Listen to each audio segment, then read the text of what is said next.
So, Sandra, Hello. look what we get to do here. This is before your time. They are, yes.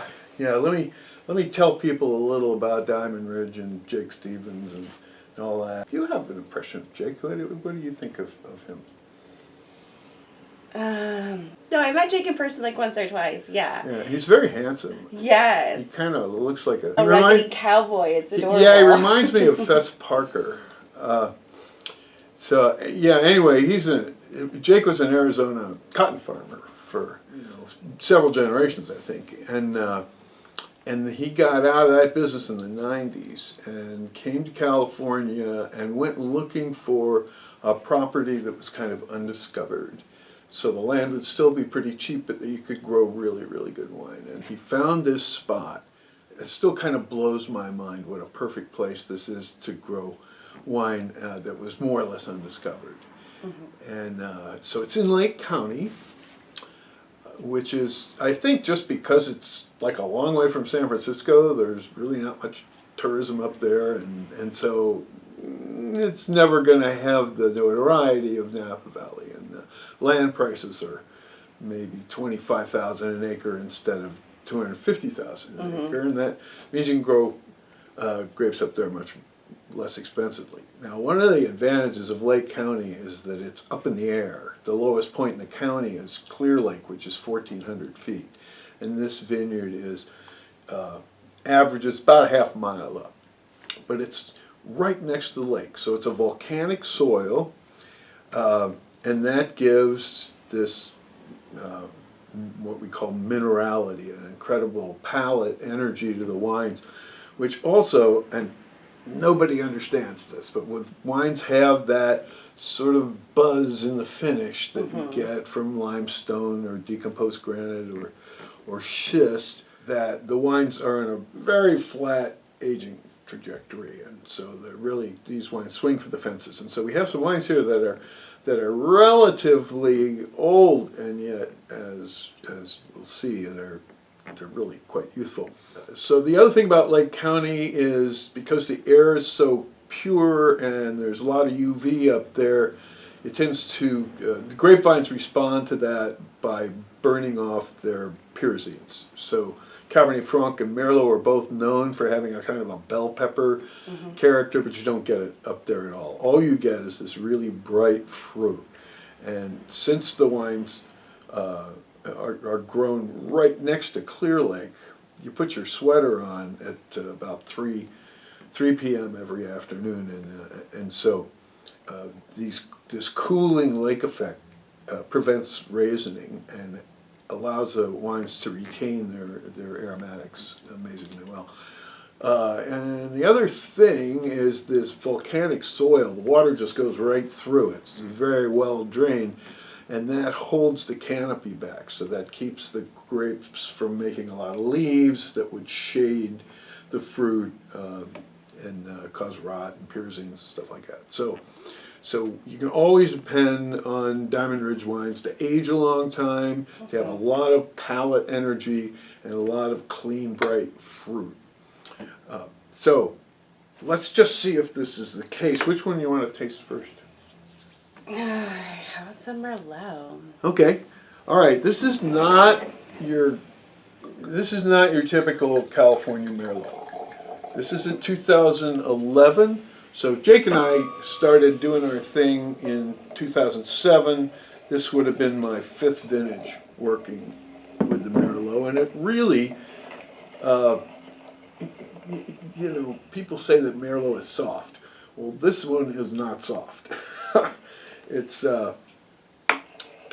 got quite sturdy tannins to it. To me, it's very much like a Pomerol, like Trotanoy, for example. And the second thing,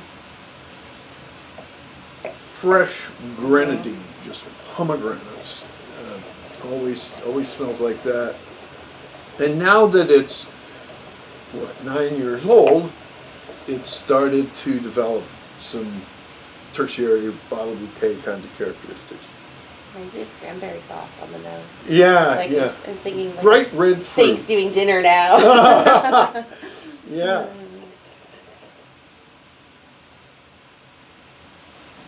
And this thing had very hard tannins when it was young, and they're still quite firm, well put together, but not as aggressive as they were when the wine was really young. It's nice.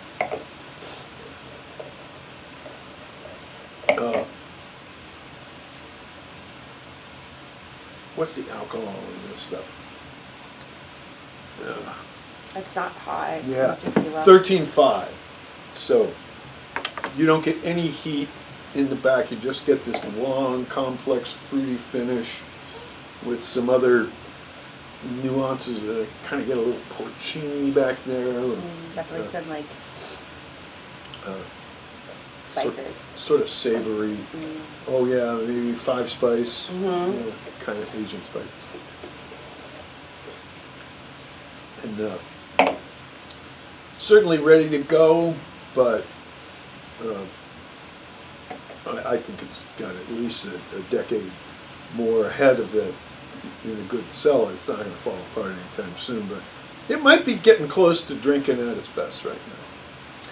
Well, if you'd like any more of it, cases are getting low, so get some. Yeah, well, there ain't going to be much holiday dinner. more. That's right. It's your last chance.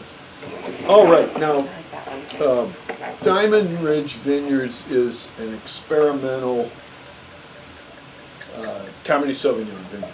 So he has 15 different clones of Cabernet Sauvignon. It's really fascinating to go out there in October and taste through all of the differences in these different clones. And this one is clone 15, which in my view is the best of them.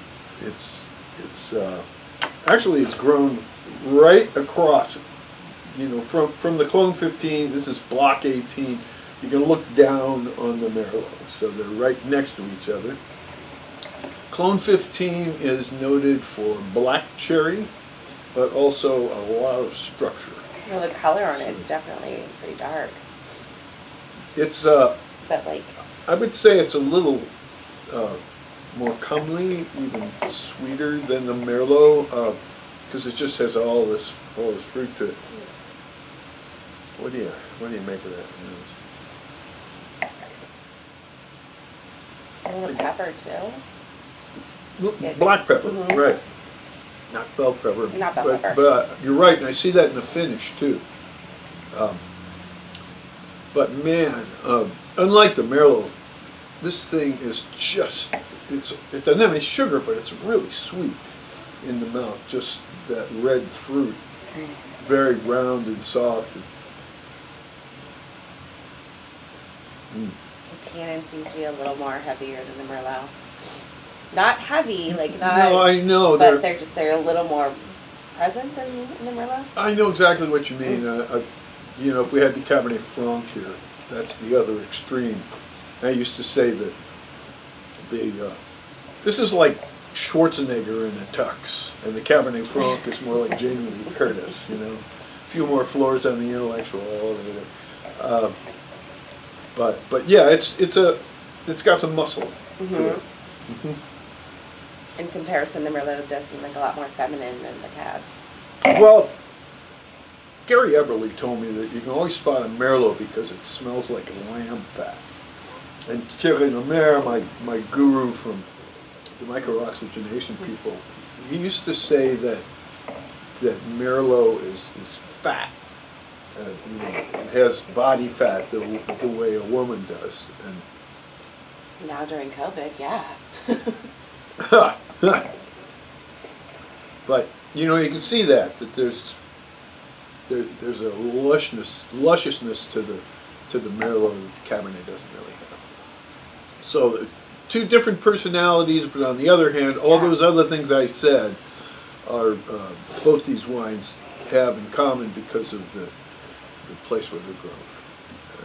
Hope you enjoy them. I'll see you online for the Casemates offer. Hope you have some questions you can answer, and so we'll see you online.